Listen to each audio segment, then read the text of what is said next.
Let's start with something real. You don't need a job title to lead. You don't need a team under you or a corner office to speak with presence and authority. What you need is clarity, confidence, and control over how you show up when you speak. That's it. Because here's the truth. People aren't listening to you because of your resume. They're listening or not listening based on how you carry yourself, how you say things, and how your words make them feel. And if you want to stand out, make a difference, or simply be respected in any room, your communication style will define your impact, not your job title. Have you ever been in a room where someone speaks and suddenly everyone goes quiet? It's not because that person is famous.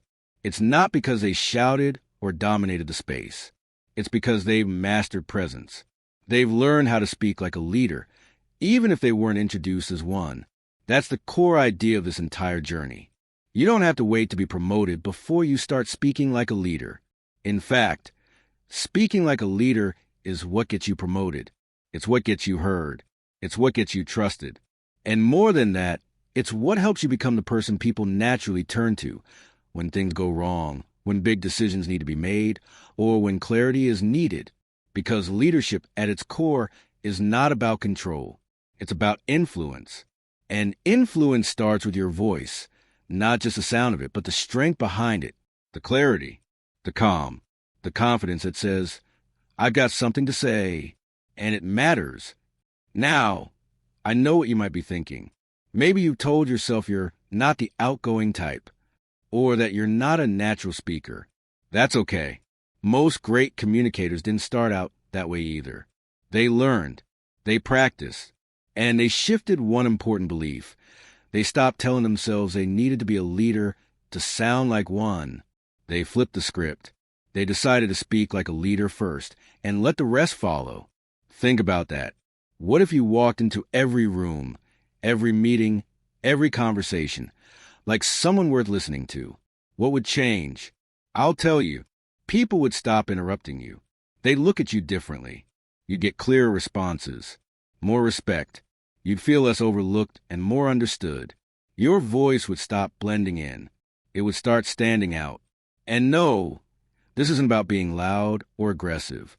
It's not about sounding fake or memorizing scripts. This is about alignment. When your inner confidence matches your outer expression, people can feel it. It's almost like a frequency. You don't need to raise your voice. You raise your energy. You speak from a grounded place. You speak because you believe what you're saying, and people follow that energy. Now, here's where it gets interesting. Most people assume communication is just about words.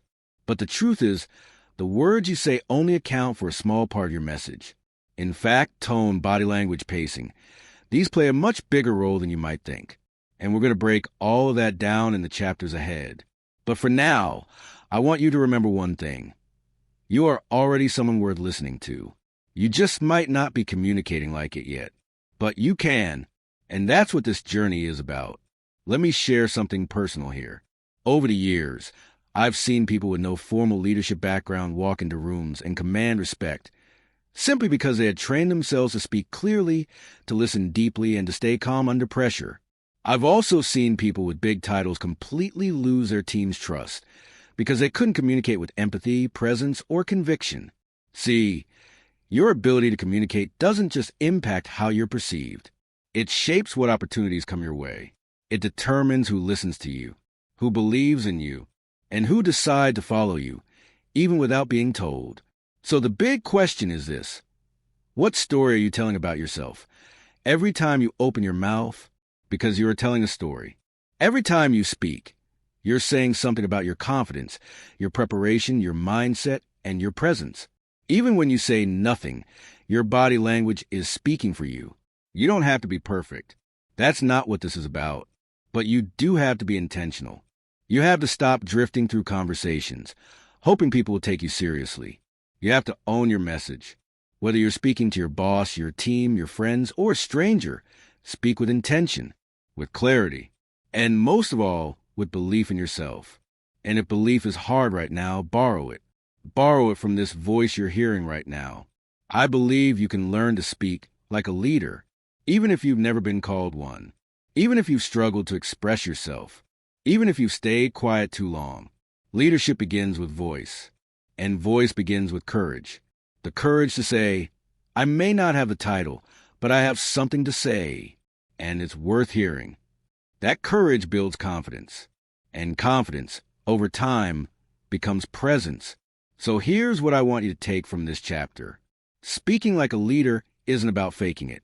It's about becoming it one conversation at a time. You don't need anyone's permission. You just need a shift in mindset, a few daily habits, and a willingness to grow. Because once you learn how to communicate with clarity and presence, everything else starts to shift. Your relationships, your reputation, your opportunities. People start to listen. And once people start to listen, you start to lead, whether you plan to or not. So welcome. You're already on the path. The next step?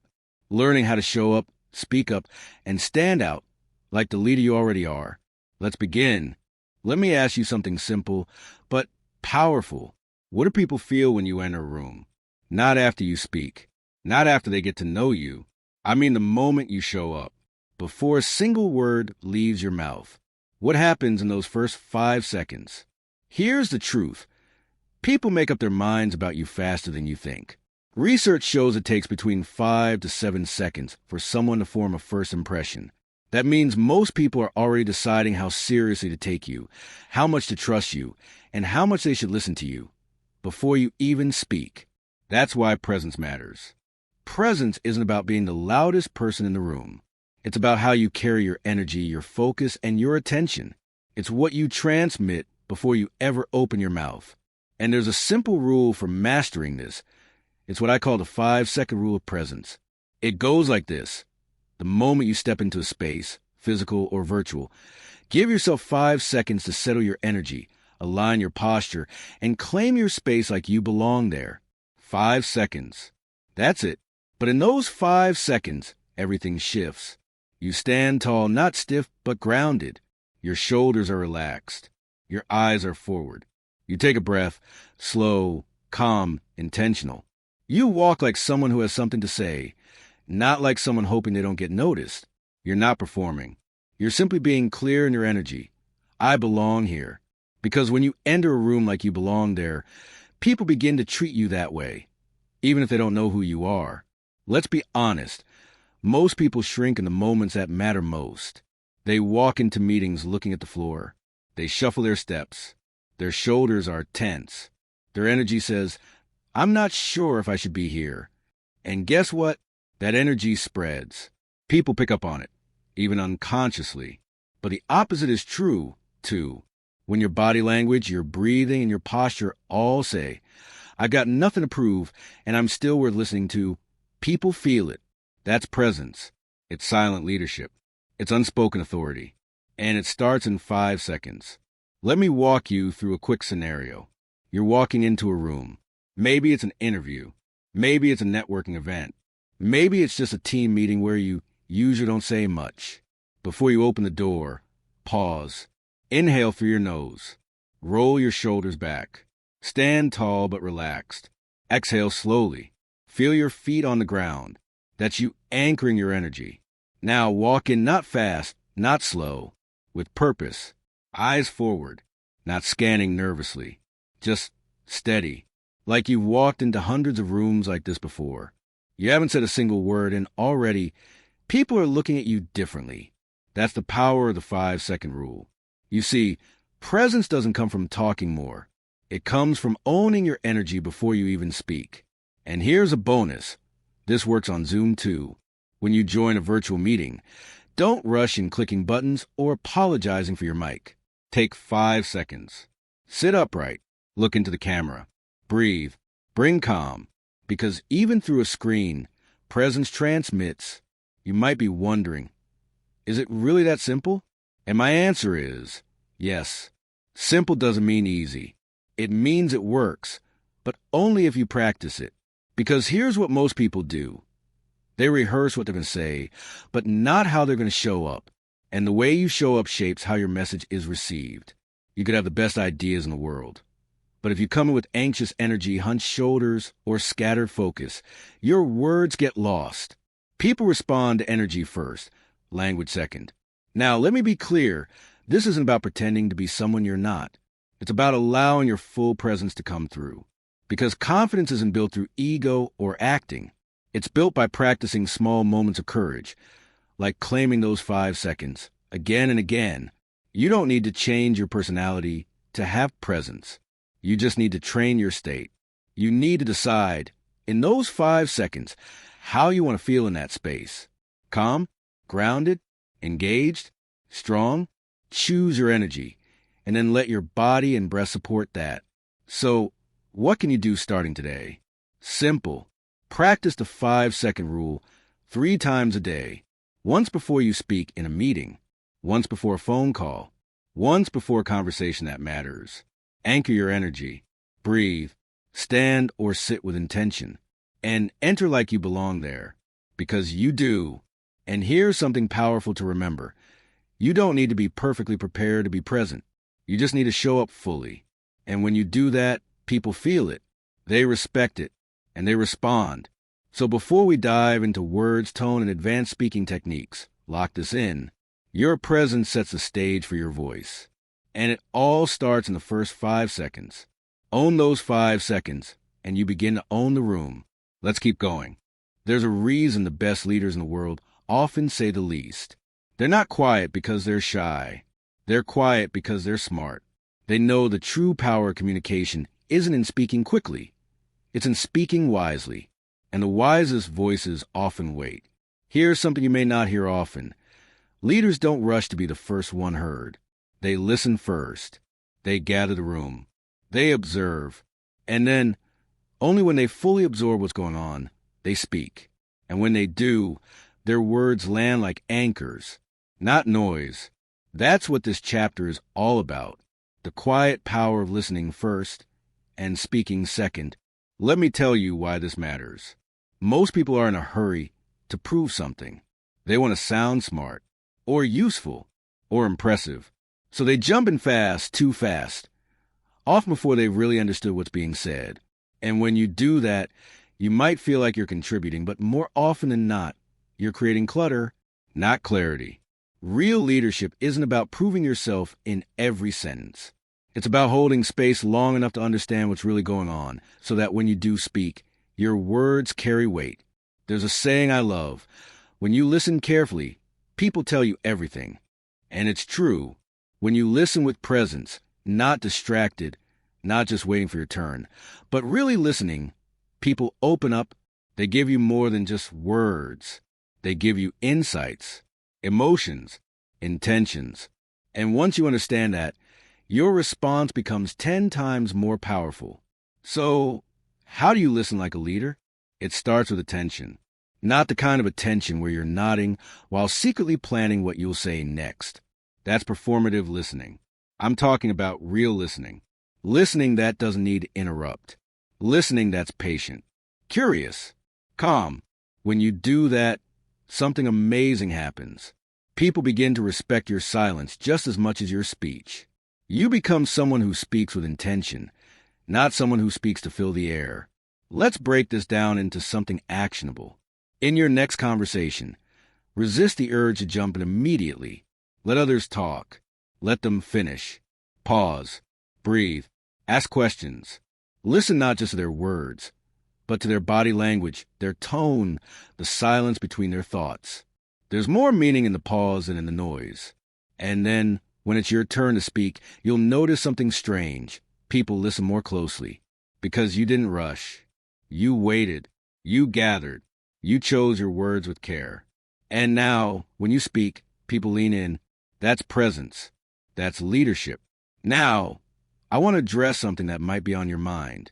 You might be thinking, but if I wait too long, someone else will say what I was going to say. Or, what if I miss my chance? Let me flip that. What if someone else says what you were thinking, and then you build on it, adding even more clarity? That's not missing your chance. That's elevating the conversation.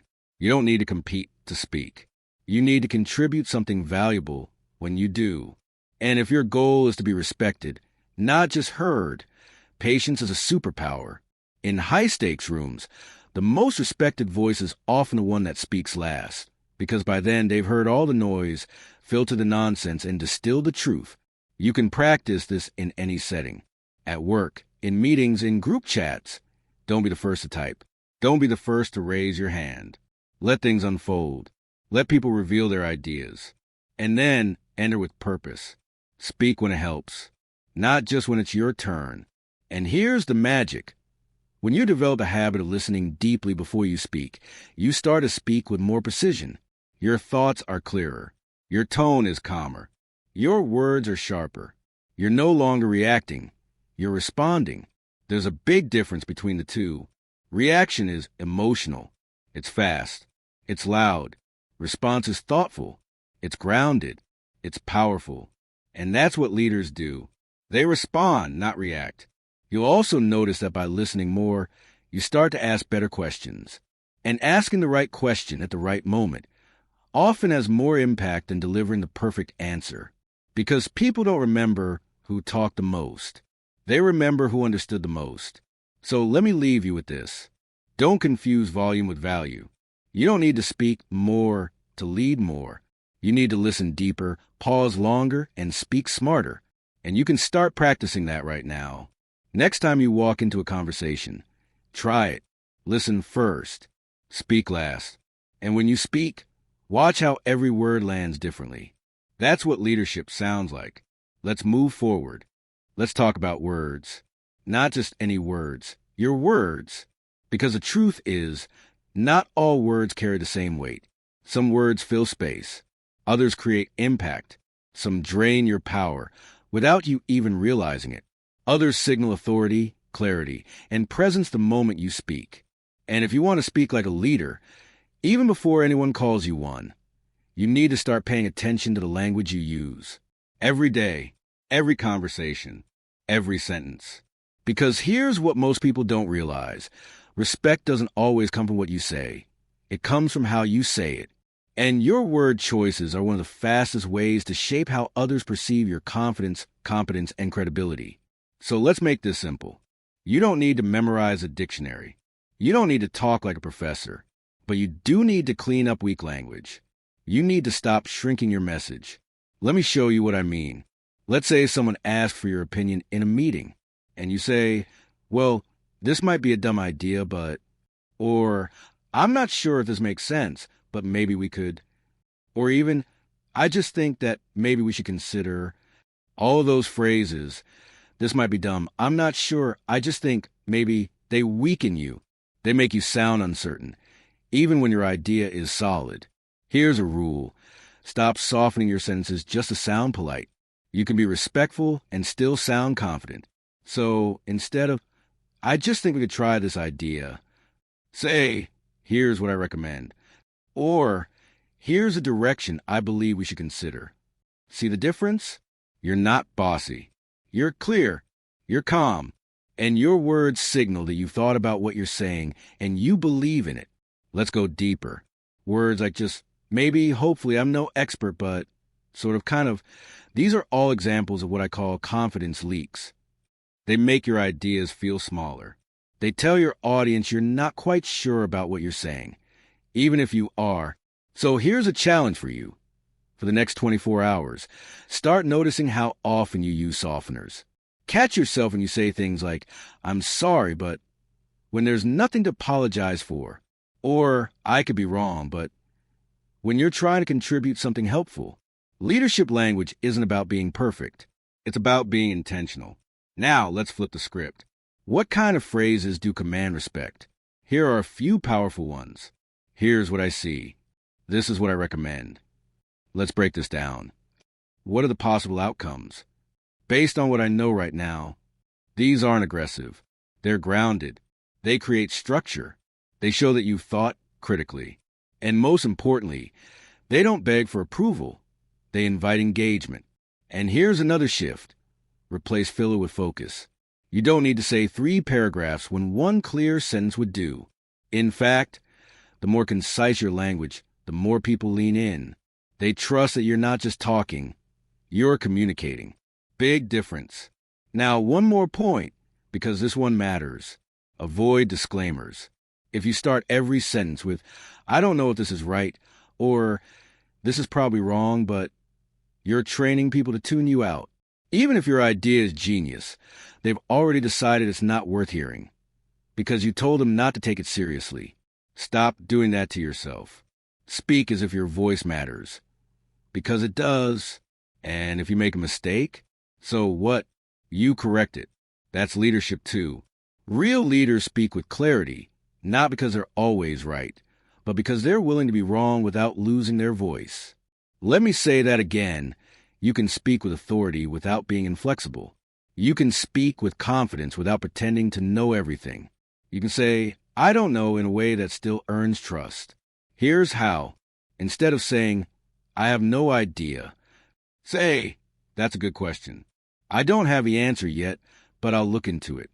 Instead of saying, I might be wrong, say, here's how I see it, and I'm open to better options. See the shift? You're not downplaying your voice. You're keeping it strong, even while staying open-minded. And that is the language of leadership. So here's your practice for the next few days. Catch the weak words. Replace them. Cut the noise. Speak cleaner, sharper, slower if you need to, but with intention. Speak like your words are worth hearing. Because when you believe that, so do other people. Your voice becomes your power. But only if you stop giving it away with vague language, endless disclaimers, and apologies that no one asked for. Speak with respect, for yourself first, and others will follow. Let's keep going. Let's take a moment and really zoom in on something subtle but powerful. You see, most people think great communication is all about what you say. But if you've been paying attention so far, you already know what you say is only half the story. How you say it, that's the part people feel. That's the part that makes them trust you, remember you, follow you, or forget you. And this chapter, it's all about mastering the how. Let's talk about tone, pace, and pauses. We'll start with tone, because tone is your emotional signature. It's the music behind your words. You can say, I'm fine in a way that sounds angry, tired, joyful, sarcastic, disconnected, or confident, all with the same words. What changes? Your tone. And people are constantly reading your tone, even if they don't realize it. Before they process your content, they process your energy. So here's the question. What tone are you sending? When you speak, especially in important moments, is your tone rush, flat, nervous, robotic, or warm, steady, and intentional? A confident tone is calm. It's grounded. It's not fake hype or forced enthusiasm. It's real. It's present. It says, I mean what I say, and I trust you'll hear it. And tone is contagious. If you speak calmly, you invite calm. If you speak with clarity, you create clarity. If you sound frantic, the room feels frantic. You shape the space by the sound you make. Now, let's talk about pace, the speed of your delivery. You probably heard someone speak so fast that your brain couldn't keep up. It's like they were trying to get it over with. And maybe they were. Fast speech often signals nervousness. It can feel anxious, even if the words are good. When we rush, we send a message. I don't want to be here long. But when you slow down just a little, you tell a different story. You say, I'm not afraid to be heard. I'm not afraid of silence. I'm here, and this matters. Now, I don't mean slow, like you're dragging every word. That's boring. I mean deliberate. Choose your rhythm. Vary it. Pick up speed when the energy rises. Slow down when you want a moment to land. It's like music. You don't want one constant beat. You want flow, dynamics, movement. And then we arrive at the most powerful tool of all, the pause. The pause is where attention lives. A pause can build tension. It can create space for reflection. It can give your audience time to absorb or anticipate. Think of the last powerful speech you heard. I guarantee it had moments of silence. Because silence, when used well, is not empty. It's charged. It says, pay attention. Something important just happened or is about to. And most people are afraid of it. They talk over silence. They fill every gap. They rush to the next sentence. But when you practice holding that pause, even for a second or two, something changes. You sound more confident, more grounded, more in control. And guess what? You actually give your listener's brain a chance to catch up. That means better retention, deeper impact, more connection. So here's a small, powerful practice for you. Record yourself reading a paragraph, then play it back. Listen not to the words, but to your tone, your speed. Did you rush? Did you breathe?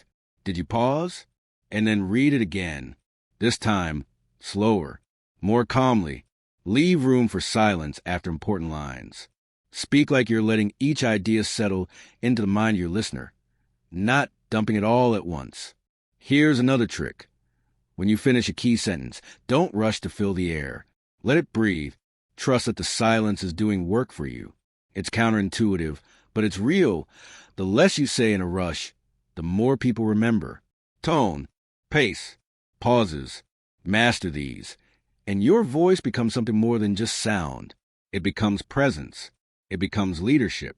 You don't have to yell to be powerful. You don't have to speak quickly to be smart. You don't have to say a lot to be heard. You just have to mean what you say and give it space to land. So the next time you speak, in a meeting, on a stage, or even one-on-one, ask yourself, what tone am I bringing? Am I rushing or leading the pace? Am I letting my words breathe or drowning them in noise? Because when you take control of tone, pace, and pause, you take control of the moment. Let's talk about something deceptively simple. You do it every day, or at least you think you do. It's called eye contact. And no matter how smart your words are, no matter how polished your delivery is, if your eyes don't match your message, people won't believe you. Let me explain. Eye contact is one of the most ancient, universal signals of trust and connection. From the moment we're born, we're hardwired to seek it, to read it, to feel something from it, whether it's safety, curiosity, confidence, or honesty. And in communication, especially in leadership, eye contact does more than just show you're paying attention. It tells the listener, I see you, I'm with you, you matter right now. That's powerful. But here's where it gets even more interesting. Eye contact doesn't just affect how others perceive you. It changes how you feel about yourself in real time. When you avoid eye contact, even slightly, you signal to your own brain, I'm uncertain. I want to hide. I'm not fully present. And whether you realize it or not, that energy leaks into your posture, your tone, your confidence. But when you hold calm, grounded eye contact, not in a staring contest, not in an aggressive way, just steady, natural presence, your brain starts to mirror that confidence. You feel more certain, more stable, more in control. So let's get practical.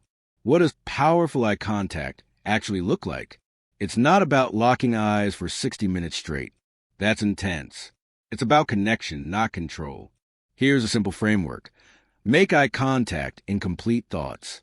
That means when you begin a sentence, you're looking at the person you're talking to, not at your notes, not at your shoes, not over their shoulder. Your eyes are with them through the whole idea. Then, when that idea is done, it's okay to glance away for a second. Reset, breathe, then come back for the next point. This rhythm creates something subtle but powerful. It tells your audience you're not performing. You're connecting. You're not memorizing. You're meaning it. And it works in every setting. In one-on-one conversations, strong eye contact shows presence. In group settings, shift your gaze. Don't laser in on just one person. Spread it out one person at a time. Connect. Let them feel seen. In virtual meetings, this gets trickier, but it still matters. Look into the camera when you speak. Not your own image. Not your notes. When you speak into the lens, the person on the other side feels like you're speaking directly to them. That builds trust fast. And here's the golden rule. If you look away when making a key point, you lose impact. Imagine someone says, I believe in this idea completely, but they say it while glancing at the floor. That doesn't land. That feels off. But if they say it while looking you right in the eye, calm, open, steady, you feel it. You believe them. Not because of what they said, but because of how they looked when they said it. That's the invisible power of eye contact. Now, let me address a common fear. What if eye contact makes you nervous? What if it feels uncomfortable? Good. That means you're human. But like all things, Discomfort is a signal for growth. You don't have to become a master overnight. Start small. Practice holding eye contact for one full sentence. Then two. Then more. The key is to stay relaxed. You're not trying to dominate. You're trying to connect. That means soft eyes, natural breathing, open energy. Let your face reflect your message. And remember, eye contact is a two-way street. It's not just about being seen. It's about seeing others. Listening with your eyes. Being present, not just waiting to talk. People can feel when your attention is real and when it's just a performance. So if you want people to listen differently, to trust you more, to feel your presence when you speak, then start with this. Look them in the eyes, calmly, clearly, intentionally, and mean what you say. Because when your eyes and your words say the same thing, you become magnetic. You become someone people listen to, not just someone they hear. So as you move through your day, remember this. You don't need louder words. You don't need longer speeches. You need clearer connection. And often, that begins with your eyes. Let's keep going. Let's get one thing straight. There's a big difference between being confident and being arrogant. But too many people confuse the two. And because they don't want to come across as arrogant, they hold themselves back. They downplay their value. They shrink their voice. They play small. But here's the truth. Confidence isn't arrogance. And arrogance isn't confidence. So what is the difference? It starts with this. Confidence is grounded. Arrogance is inflated. Confidence says, I know what I bring to the table. Arrogance says, no one else matters at the table but me. Confidence is about inner security. Arrogance is about outer superiority. And when it comes to communication, especially in leadership, people can feel the difference within seconds. So let's unpack this. True confidence is quiet. It doesn't need to shout. It doesn't need to dominate. It doesn't need to interrupt or prove or perform. It rests in what it knows. And it leaves room for others to shine too. Arrogance, on the other hand, tries to grab the spotlight at all costs. It talks more than it listens. It dismisses. It assumes. It shows off. It competes for attention instead of creating connection. Now, here's where it gets subtle. You can speak boldly without being arrogant. You can express your ideas with certainty without being closed-minded. You can own your value without putting anyone else down. And that's what we're aiming for, balanced, grounded confidence. So how do you show that in the way you speak? First, speak from truth, not ego. You don't have to say, I'm the best at this, to sound strong. Instead, you say, based on my experience, here's what I found. You don't have to say, I already know that. You can say, yes, I'm familiar, and I'm curious to hear your take. See that? One shuts people down. The other invites them in. Confidence includes. Arrogance excludes. Next, confidence allows humility. You can say, I don't know without sounding weak. In fact, it makes you stronger. Why? Because it shows you're secure enough to be real. You're not hiding behind a mask of perfection. You're open to growth. That earns trust fast. And another important distinction, confident people don't need to win every conversation. They don't need to correct every mistake. They're not afraid of silence or of someone else having the spotlight. Because when you're truly confident, you understand your power doesn't go away just because someone else shines. You're not in a race. You're in a room, and your presence is already enough. Let me give you something to practice. Next time you're in a meeting or even just a conversation, notice how you talk about your ideas. Are you puffing up? Are you speaking to impress? Or are you simply expressing what you believe? You don't need to add extra flair to sound powerful. You just need to be clear, calm, direct, present. Now, let's not swing the other way, either. Some people are so afraid of being seen as arrogant that they bury their voice completely. They say things like, oh, this is probably wrong, or I'm just throwing this out there, or it's probably a bad idea, but that's not humility. That's insecurity. True humility doesn't deny your value. It honors your value and makes space for others to bring theirs too. So say what you believe. Say it clearly, but say it with warmth, not force. You can tell someone I disagree and still be respectful. You can say, I have a different view without making anyone feel small. Confidence is not about volume. It's about alignment. Your voice, your energy, your intention, all aligned. That's what people respond to. That's what makes you compelling. And here's one more key. Confident people don't need to prove they're confident. They don't list their achievements. They don't dominate every room. They don't overtalk, overexplain, or overcompensate. They just show up, fully, authentically, grounded. They look people in the eye. They speak with intention. They listen without waiting to talk. They trust their voice, and they trust others too. And that kind of presence, that kind of balance, it's magnetic. So don't fear being confident. Fear holding back who you are because of how someone might perceive it. The world doesn't need louder arrogance, but it does need more quiet, grounded confidence. The kind that uplifts everyone in the room. And that kind starts with how you speak. Let's get one thing straight. There's a big difference between being confident and being arrogant. But too many people confuse the two. And because they don't want to come across as arrogant, they hold themselves back. They downplay their value. They shrink their voice. They play small. But here's the truth. Confidence isn't arrogance. And arrogance isn't confidence. So what is the difference? It starts with this. Confidence is grounded. Arrogance is inflated. Confidence says, I know what I bring to the table. Arrogance says, no one else matters at the table but me. Confidence is about inner security. Arrogance is about outer superiority. And when it comes to communication, especially in leadership, people can feel the difference within seconds. So let's unpack this. True confidence is quiet.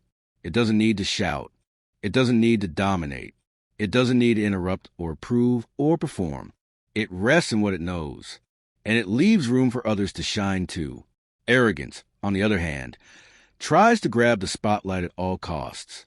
It talks more than it listens. It dismisses. It assumes. It shows off. It competes for attention instead of creating connection. Now, here's where it gets subtle. You can speak boldly without being arrogant. You can express your ideas with certainty without being closed-minded. You can own your value without putting anyone else down. And that's what we're aiming for, balanced, grounded confidence. So how do you show that in the way you speak? First, speak from truth, not ego. You don't have to say, I'm the best at this, to sound strong. Instead, you say, based on my experience, here's what I found. You don't have to say, I already know that. You can say, yes, I'm familiar, and I'm curious to hear your take. See that? One shuts people down. The other invites them in. Confidence includes. Arrogance excludes. Next, confidence allows humility. You can say, I don't know without sounding weak. In fact, it makes you stronger. Why? Because it shows you're secure enough to be real. You're not hiding behind a mask of perfection. You're open to growth. That earns trust fast. And another important distinction, confident people don't need to win every conversation. They don't need to correct every mistake. They're not afraid of silence or of someone else having the spotlight. Because when you're truly confident, you understand your power doesn't go away just because someone else shines. You're not in a race. You're in a room, and your presence is already enough. Let me give you something to practice. Next time you're in a meeting or even just a conversation, notice how you talk about your ideas. Are you puffing up? Are you speaking to impress? Or are you simply expressing what you believe? You don't need to add extra flair to sound powerful. You just need to be clear, calm, direct, present. Now, let's not swing the other way, either. Some people are so afraid of being seen as arrogant that they bury their voice completely. They say things like, oh, this is probably wrong, or I'm just throwing this out there, or it's probably a bad idea, but that's not humility. That's insecurity. True humility doesn't deny your value. It honors your value and makes space for others to bring theirs too. So say what you believe. Say it clearly, but say it with warmth, not force. You can tell someone I disagree and still be respectful. You can say, I have a different view without making anyone feel small. Confidence is not about volume. It's about alignment. Your voice, your energy, your intention, all aligned. That's what people respond to. That's what makes you compelling. And here's one more key. Confident people don't need to prove they're confident. They don't list their achievements. They don't dominate every room. They don't overtalk, overexplain, or overcompensate. They just show up, fully, authentically, grounded. They look people in the eye. They speak with intention. They listen without waiting to talk. They trust their voice, and they trust others too. And that kind of presence, that kind of balance, it's magnetic. So don't fear being confident. Fear holding back who you are because of how someone might perceive it. The world doesn't need louder arrogance, but it does need more quiet, grounded confidence. The kind that uplifts everyone in the room. And that kind starts with how you speak. Let's be honest, everyone loves a good story. Not just kids, not just readers. Everyone. It's human nature. Stories are how we've made sense of the world for thousands of years. Long before data, before slideshows, before bullet points, we shared stories. And we still do. Because stories do something that facts and figures can't. They make us feel. And in communication, especially when you're trying to lead, influence, or inspire, feelings move people. Not just logic, not just information. Emotion is what drives action. So let me ask you something. Do you use storytelling when you speak? Do you paint pictures with your words? Do you help people see what you're saying, not just hear it? If not, you're leaving impact on the table. Because the best communicators, the ones we remember, the ones who move us, they know how to tell stories. Not fairy tales, not fiction. Real, simple human stories. Let's break this down. A story doesn't have to be long.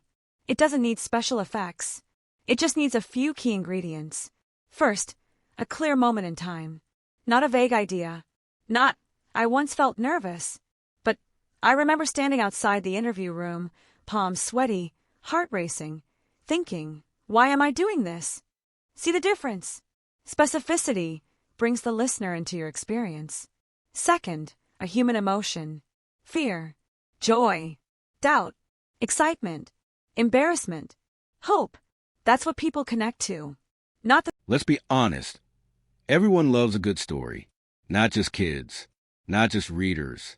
Everyone. It's human nature. Stories are how we made sense of the world for thousands of years.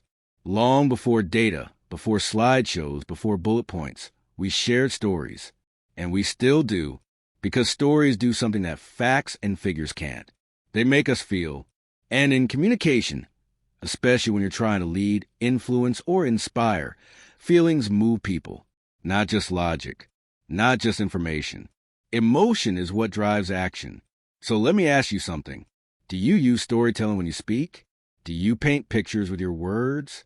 Do you help people see what you're saying, not just hear it? If not, you're leaving impact on the table.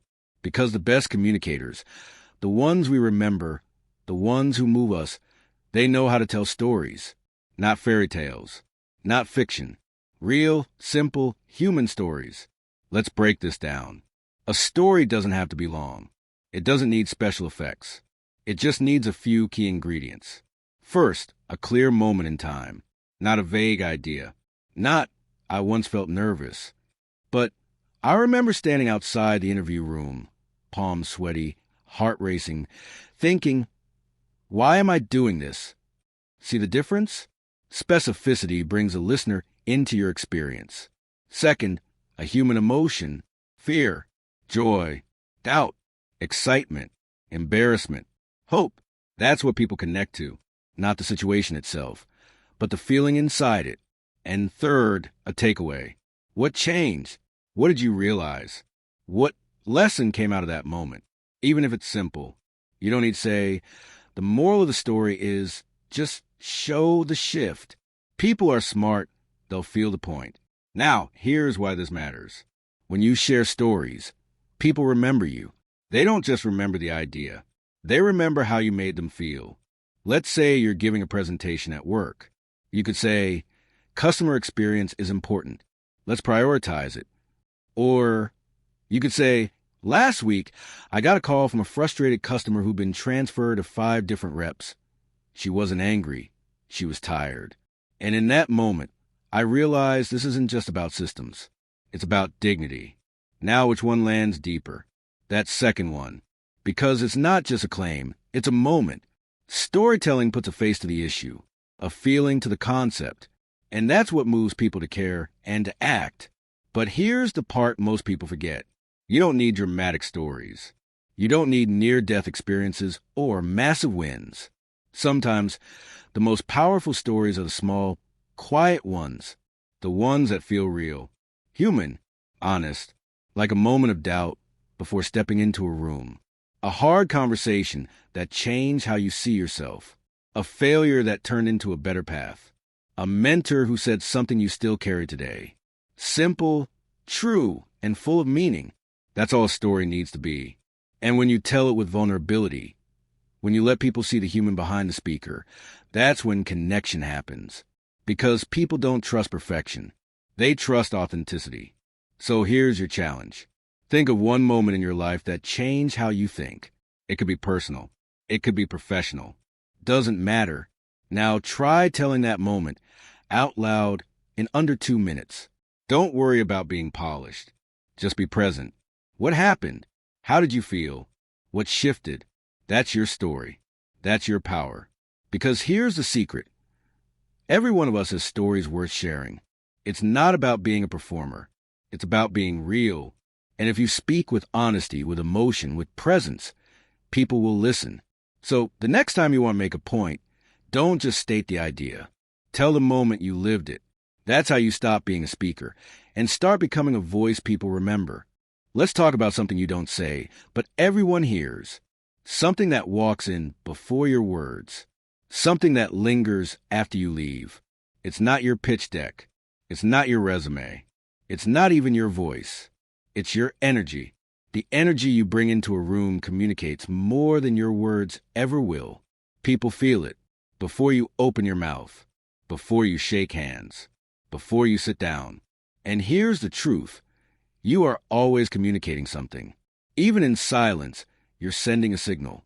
And that signal comes from your energy. So what I mean by energy? I'm not talking about being loud or hyped up or always positive. I'm talking about your presence, your state, the way you show up physically, emotionally, mentally. Are you grounded or scattered? Are you open or guarded? Are you calm or chaotic? Are you fully here or half in your head, distracted by noise? People can tell, even if they can't explain it, because we all have an instinct for energy. We can feel when someone is comfortable in their skin. We can feel when someone is hiding behind a mask. We can feel when someone's nervous or confident or pretending. Energy doesn't lie. And the most powerful communicators, they don't just manage their message, they manage their energy. So let me ask you, how do you walk into a room? Do you enter like a storm, intense, rushed, overcompensating? Or do you enter with ease, grounded, clear, steady? One pushes people away. The other draws them in. Now here's the key. Energy is a choice. It's not something you're born with. It's something you bring. You can choose to take a breath before a meeting. You can choose to stand tall instead of shrinking in. You can choose to slow down, to get centered, to be present. These aren't soft skills. These are power skills. They shift how people experience you. Because let's be honest, we remember how people made us feel more than what they said. We remember who made the room feel safe, who made us feel seen, who made us lean in, not out. And that feeling, that's energy. Let me give you something practical. Before you walk into your next conversation, ask yourself, what energy am I bringing? Not what you want to say, but how you want to be. Confident, calm, clear, supportive, curious? Set that intention before you speak. Because when your intention is clear, your energy follows. And when your energy aligns with your message, you become magnetic. You don't need to be the loudest. You don't need to be the smartest. You just need to be present and real and in the room, fully. And yes, your words still matter. But your energy is a container that holds them. If the container is chaotic, even the best message gets lost. But if the container is steady, if you walk in with clarity, kindness, confidence, then people will lean in. They'll want to hear what you have to say. They'll feel you before they understand you. And that is power. So remember, your voice starts before your lips move. It starts in your breath, in your posture, in your presence, in your energy. You're always speaking, even in silence. So speak with energy that honors the room. Speak with energy that carries truth, not tension. Speak with energy that invites people closer, not makes them pull away. Because the way you show up is often more important than the words you show up with. There's something every great communicator has to face. And it's not always fun. It's not glamorous. It's not something you can avoid with better words or smoother timing. It's this: difficult conversations. We all have them. Maybe it's giving someone feedback they don't want to hear. Maybe it's receiving feedback you didn't expect. Maybe it's addressing tension in a team, or telling someone the truth they're not ready for, but they need. Whatever the case, here's what you need to know. Difficult conversations are not a sign that something's wrong. They're a sign that something matters. And the way you handle those conversations, with courage, with clarity, with grace, can either build trust or break it. So let's talk about how to face them well. The first thing to remember is this: you don't have to be perfect, but you do have to be present. Difficult conversations feel heavy because we often go in with fear. Fear of hurting someone, fear of being misunderstood, fear of conflict. But avoiding the conversation doesn't remove the problem. It just delays it, and often it makes it worse. So instead, what if you approached it differently? What if, instead of trying to control the outcome, you focus on showing up with intention? Your intention is the anchor. Go in with an intention to be honest, not harsh. To be clear, not cruel. To be human, not superior. That intention shapes your tone, your timing, your posture, everything. Here's another powerful shift. Focus on the relationship, not just the moment. When you enter a difficult conversation, don't just think about what you want to say. Think about what kind of connection you want to protect or rebuild, because your words are temporary, but their impact can be long-lasting. So speak from care, not just from truth. Yes, tell the truth, but don't use truth as a weapon. Use it as a bridge. You can say, "This isn't easy for me to bring up, but I care enough to have this conversation." You can say, "I know this might be uncomfortable, but I value our relationship too much to avoid it." That vulnerability creates space. It tells the other person, "I'm not here to win. I'm here to understand." And understanding, that's the goal. Not control, not being right, not proving a point. You're not entering a battle. You're entering a conversation. Now let's get practical. If you know you need to have a hard conversation, do this. First, prepare. Not by rehearsing a script, but by getting clear. What's the core message you need to share? What's the feeling behind it? What impact do you want your words to have? Then, when the moment comes, breathe, speak slowly. Don't rush. Leave silence. Silence gives the other person space to absorb, to process, to feel. And most importantly, listen. Let them respond. Don't interrupt.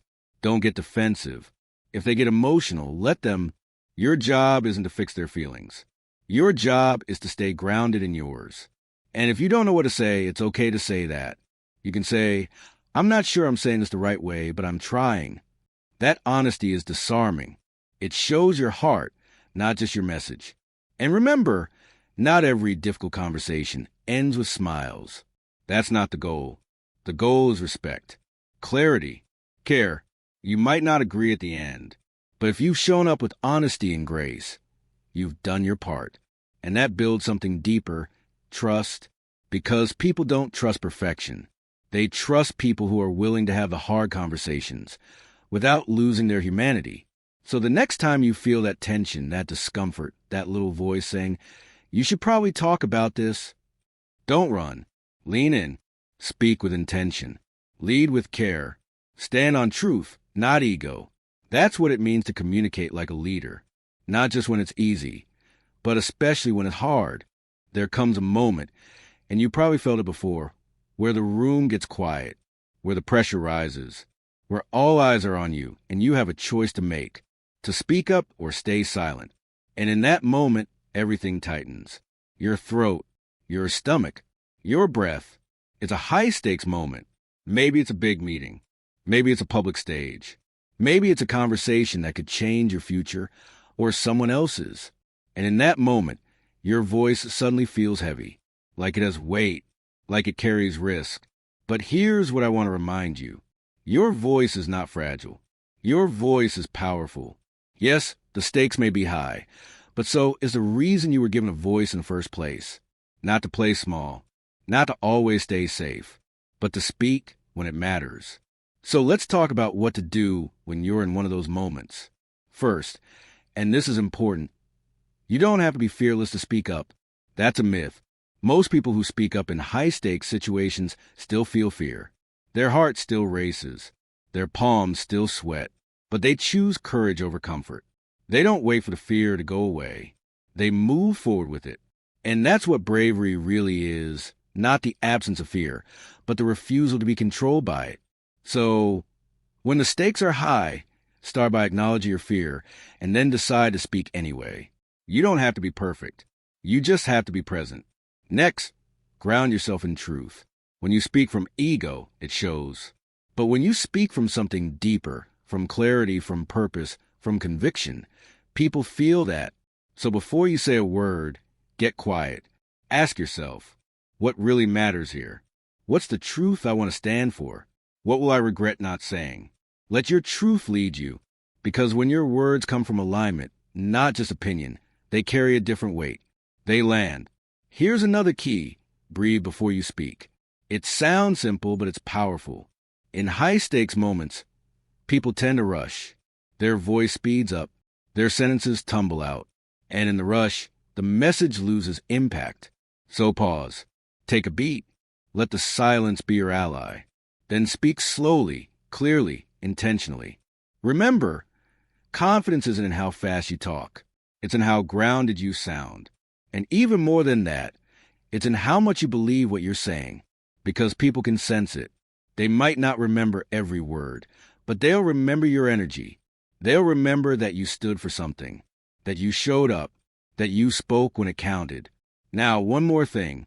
High-stakes moments aren't just for leaders or public speakers. They happen to all of us. You don't need a title. You don't need a microphone. You just need a moment where silence feels like compromise. That's your cue. Whether you're standing up for someone who's being overlooked, whether you're defending an idea you believe in, whether you're challenging something that doesn't feel right, your voice matters. But here's the twist. Speaking up isn't always loud. Sometimes it's a calm truth in a heated room. Sometimes it's a quiet, I disagree, when everyone else nods. Sometimes it's just asking the one question no one else wants to ask. That's courage. That's leadership.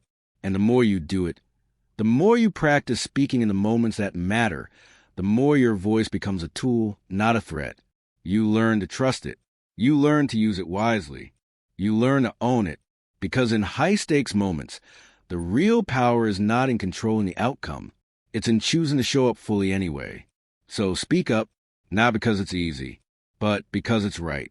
You were never meant to stay silent when the room needs your voice the most. Take a breath with me, because we've covered a lot. We've talked about clarity, confidence, storytelling, body language, difficult conversations, high-stakes moments, and all the invisible threads that tie it together, presence, energy, emotion. But now, I want to bring it back to you. Not the techniques, not the theory, but the person behind the voice. You. Because your voice, your real voice, isn't just about how you speak. It's about how you live, how you show up, what you believe in, what you choose to stand for, and how you treat the people around you. That's what gives your words weight. See, people often think that powerful communication is about knowing what to say in every situation. But the truth is, it's about becoming the kind of person whose presence already speaks. The kind of person who doesn't just perform well, but lives well. The kind of person whose words come from alignment, not performance. From authenticity, not perfection. From values, not just vocabulary. So the question now is this: what kind of voice do you want to carry forward? Do you want to be the voice that calms a room? The voice that challenges comfort zones? The voice that invites truth and holds space for it? The voice that says, I see you, when someone feels invisible? You don't have to be everything, but you do have to choose. Because your voice, whether you realize it or not, has impact on your team, on your relationships, on strangers, on yourself. The way you speak becomes the way people feel. And when you commit to using your voice with clarity, care, courage, and truth, you don't just become a better communicator. You become a better leader, a better listener, a better friend, a better human. And yes, you'll still make mistakes. You'll say things you wish you could take back. You'll miss the mark. We all do. But the point isn't to be flawless. The point is to be real, to grow, to own your voice, not just for yourself, but for those who haven't found theirs yet. Because when you use your voice well, it gives others permission to do the same. That's the ripple effect. And it starts with a single choice: to speak when it matters, to listen when it's hard, to pause when it's tempting to rush, to stand in truth when it's easier to sit in silence. That's what powerful communication really is. Not volume, not style, not fancy language, but presence, purpose, and heart. So as we close this chapter and this journey, I want to leave you with this. Your voice is enough. You don't need to sound like anyone else. You don't need to over-explain, over-perform, or overthink. You just need to come home to yourself. Speak from that place, live from that place, and trust, truly trust, that your voice can create change. Not someday, today, right now, because the world doesn't need more noise. It needs more truth, more empathy, more clarity, more courage, and that starts with you. So go forward, speak forward, not just louder, but deeper, with heart, with purpose, with a voice that echoes long after the moment is over. Thank you for walking this path. Now, go speak the kind of words only you can say, and keep becoming every day the voice that carries forward. Let's step back for a moment, because now that you've learned how to speak clearly, confidently, and with intention, now that you've built a voice rooted in truth, there's one more question worth asking. What do you do with that voice? Where do you aim it? Because the moment you begin to speak with clarity, you begin to influence more than just conversations. You begin to influence culture. Now I know that word gets thrown around a lot. Culture. But what is it really? Culture is what people believe is normal, what's acceptable, what's encouraged, what's possible, what's not. Culture is built by what gets repeated, not once, but over and over. So here's where you come in. Every time you speak, you are either reinforcing the culture you inherited or reshaping it. And that choice is more powerful than most people realize, because it doesn't start with a stage. It doesn't start with 1 million followers. It starts in small rooms, quiet moments, daily conversations. It starts when you decide, I'm not going to gossip. I'm not going to perform.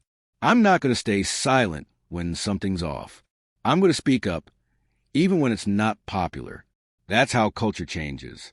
It's not about being louder than everyone else. It's about being clearer, truer, more consistent. Let me put it this way. If you want to influence the world, start with how you speak when no one's watching. Start with how you respond when someone's excluded. Start with how you talk about people when they're not in the room. Start with how you show up when there's nothing to gain. That's influence. That's integrity. It's not just using your voice to get attention. It's using it to create alignment with your values, your mission, your character. And that's when your voice becomes something bigger, not just self-expression, but contribution, a force that moves others forward, a tone that sets new norms, a presence that changes how people feel, how they think, how they act. You don't need a huge platform to shape culture. You just need to take responsibility for the energy, language, and truth you bring into the spaces you occupy, day by day. Because influence isn't just something you build. It's something you carry all the time, And when you carry it with care, with honesty, with consistency, people notice. They trust you. They follow you. And they grow because of you. That's the voice the world needs. Not just a voice that performs. A voice that transforms. Not just a voice that sells. A voice that serves. So as you move forward, don't just ask, what am I saying? Ask, what am I normalizing with what I say? Because your words are either making things better or leaving them the same. And if you've come this far, I believe you're not here to stay the same. You're here to build something better. So let your voice become part of that change. No force, no ego, just quiet, steady leadership through the way you speak and live and lead every day. This is your voice in the world. Use it wisely. If you've come this far, you know that communication isn't just a skill you turn on when the spotlight's on. It's something you live. And like anything that matters, like strength, like focus, like character, your ability to communicate isn't built in big moments. It's built in small ones. Every single day. So in this chapter, we're not talking about theory. We're talking about habits. Because the people who are consistently powerful communicators, they don't leave it to chance. They train it, not just with their words, but with their attention, their presence, and their mindset. Let's walk through a few of the habits that make the difference. Habit 1, they slow down before they speak. This one's deceptively simple. But the best communicators don't just react. They respond from a place of clarity. And that means even in fast-paced environments, they've trained themselves to pause, just for a second, to check in, not with their audience, but with themselves. What do I really mean here? Is this the best way to say it? Is this kind? Is it clear? Is it necessary? That pause is a practice. You can build it. Start with small interactions, texts, emails, casual conversations. Breathe before you hit send. Pause before you reply. Choose your words on purpose. It adds up. Habit 2, they listen more than they talk. Powerful communication isn't about dominating the room. It's about understanding it. And the best communicators are, first and always, great listeners. They make people feel heard. They don't interrupt. They let silence land. They pay attention to what's said and what isn't. So start practicing that. Ask more questions. Be curious. Make space for other voices, not just yours, because the person who listens well earns the right to be heard. Habit 3, they read and reflect every day. Good input equals good output. That means powerful communicators feed their mind. They read. They journal. They pay attention to what moves them and why. Not just to copy others, but to understand human nature, language, emotion. Because every time you read a great sentence, every time you reflect on a powerful idea, you're filling your tank with the very tools that will shape how you speak. So read widely. Reflect often. It sharpens your voice. Habit 4, they align what they say with how they live. This is where communication becomes integrity. Because it doesn't matter how polished your words are. If your actions don't back them up, people won't believe you. So practice alignment. If you talk about kindness, be kind. If you speak on discipline, show it. If you lead others, lead yourself first. That congruence between message and behavior is what builds real credibility. And in a world full of noise, credibility is magnetic. Habit 5, they reflect, refine, and keep showing up. Nobody gets it perfect all the time. But powerful communicators notice. They ask, what worked in that conversation? What didn't land? Where did I lose them? How can I say it better next time? It's not self-criticism. It's self-awareness. And with that awareness, they adjust. They grow. They experiment. They keep showing up better, sharper, clearer. Not for applause, but for impact. So let me ask you, which of these habits can you start today? Not next week. Not when it's convenient. Right now, in the next conversation you have. Because these aren't fancy tricks. They're small shifts. They don't require a stage, just a decision. The decision to be intentional, to be real, to build a voice that grows with you every day. Because powerful communication isn't just a gift you have. It's a practice you live. And when you live it, People don't just hear your voice. They feel it, and that changes everything. Let's take a moment and talk about silence, not as something awkward, not as a gap to be filled, but as one of the most powerful tools in communication. In a world that rewards a loudest voice, silence is often misunderstood. We rush to fill it. We fear it. We assume it means we've lost a room, or worse, that we don't know what we're doing. But here's the truth. Silence is not weakness. Silence is signal. It signals confidence. It signals presence. It signals that you're not afraid to let the moment breathe. And when used with intention, silence can do something words can't. It can make people lean in. Because silence, when it's earned, when it's placed with care, creates weight. It says, pay attention. This matters. Let's look at how that works in real life. First, silence gives your words space to land. Think about music. It's not just the notes that create emotion. It's the pauses between the notes. The same is true when you speak. If you rush from one sentence to the next, if you never pause for breath, if you fill every second with sound, your words start to blur together. But if you speak a powerful line and then pause, people feel it. They reflect. They absorb. They connect. That's not a performance trick. That's presence. Second, silence builds trust during conversations. When you're speaking one-on-one, especially in emotionally charged moments, silence becomes a sign of respect. It shows that you're not just waiting for your turn to talk. You're listening. You're considering. You're making space for the other person to go deeper. Sometimes, someone will pause in a conversation, and we rush to interrupt, to rescue them, to fill the discomfort. But the best communicators know how to hold that space, to let the other person sit with their thoughts, to let the truth emerge on its own time. That takes emotional maturity. That takes patience. That takes trust. And the reward? People feel safe with you. They feel heard. And they open up. Third, silence shows you're in control. In high-stakes settings, interviews, negotiations, presentations, people often overcompensate by talking too much.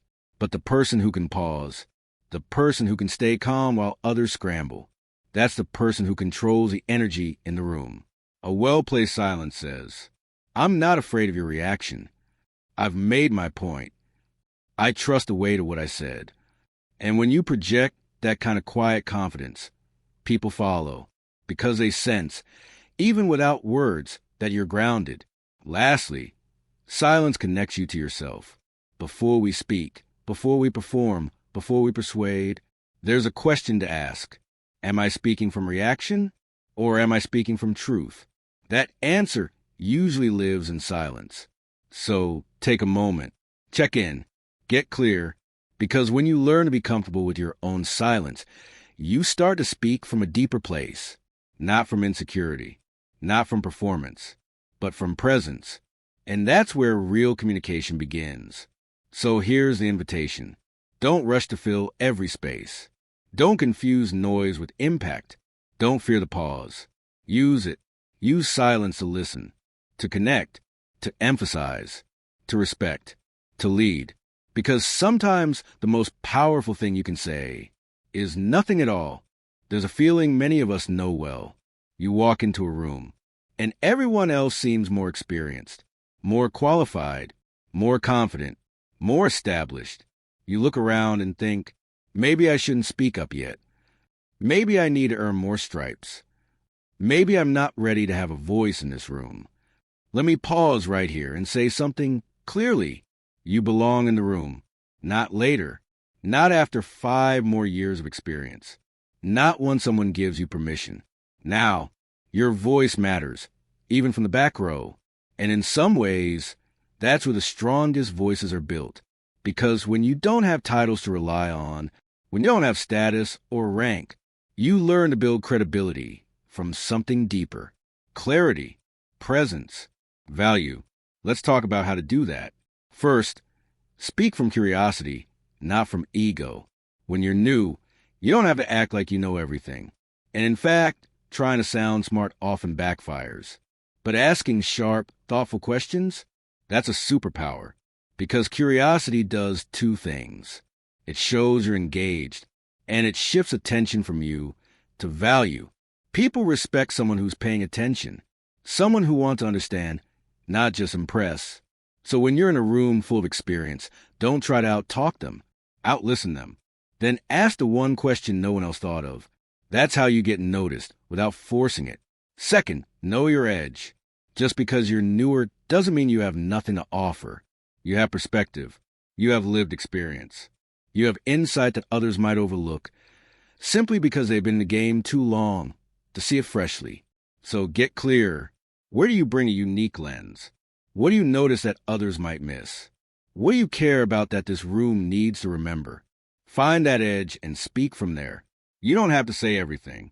Just speak the one thing that matters, from the place only you can see. Third, bring your full presence. Sometimes it's not about what you say. It's how you sit, how you listen, how you show up. Even in silence, people are watching. Are you distracted or dialed in? Are you shrinking or grounded? Because presence speaks long before your mouth does. And presence says, I belong here. I'm not pretending. I'm ready to contribute. That energy makes people pay attention. Last, be patient, but not passive. It's okay to take time to grow. It's okay to watch, to learn, to build. But don't confuse patience with invisibility. You don't have to dominate a room to make an impact. You just have to speak when it counts. With clarity, with intention, with alignment. And over time, people will remember, not because you were loud, but because every time you spoke, it meant something. That's how you go from the back row to the front, not by demanding space, by earning it one clear, courageous sentence at a time.